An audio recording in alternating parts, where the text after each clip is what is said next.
मैया तुहरो सांस बसल बाई कैमूर पहाड़ी में। मैया तुहरो सांस बसल बाई कैमूर पहाड़ी में। एक बार फिर से तू आ जैतू एह गोल्डन जुबली में। एक बार फिर से तू आ जैतू ई गोल्डन जुबली में। अखिया हमारी राह तकेला,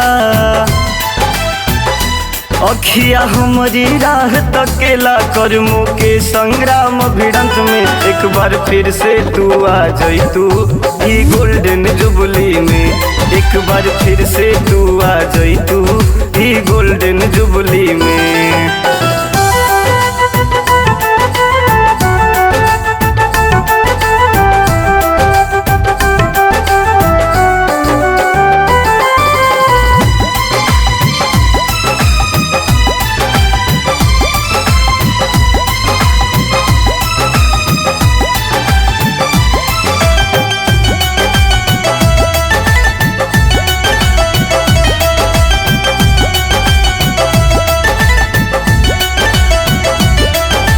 दीप मुकम्मल पुकार करे ले हलेंदर तुहके बोलावेलन। सजल आँख के लोर पोछ के प्रचंड चमक बरसावेलू।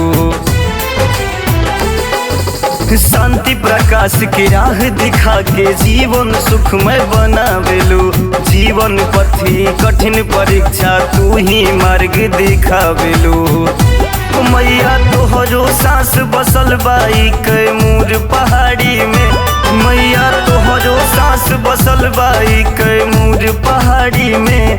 एक बार फिर से तू आ जैतू ई गोल्डन जुबली में। एक बार फिर से तू आ जैतू ई गोल्डन जुबली में।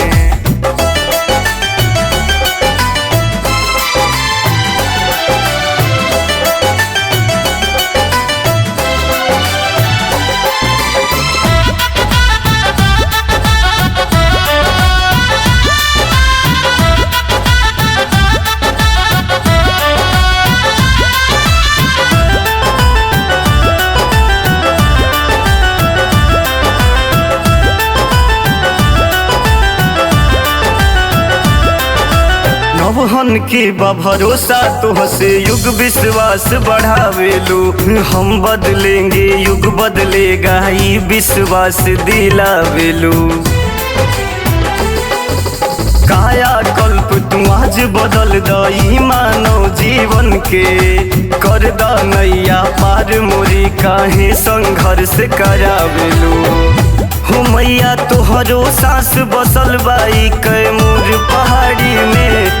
मैया तोहरो सांस बसल बाई कैमूर पहाड़ी में।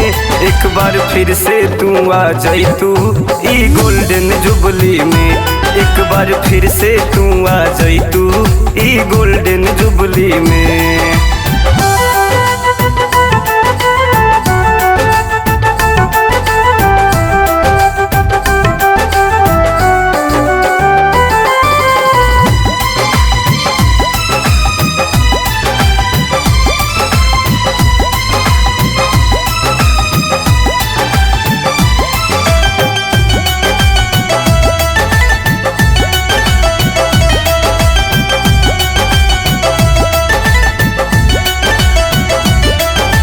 गंगा की धारा तू बाड़ू दल बल तू दिखलावेलू।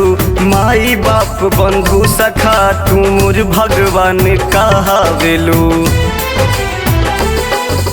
जीवन के दीर्घ पथों पर जब बाधा सतावेला।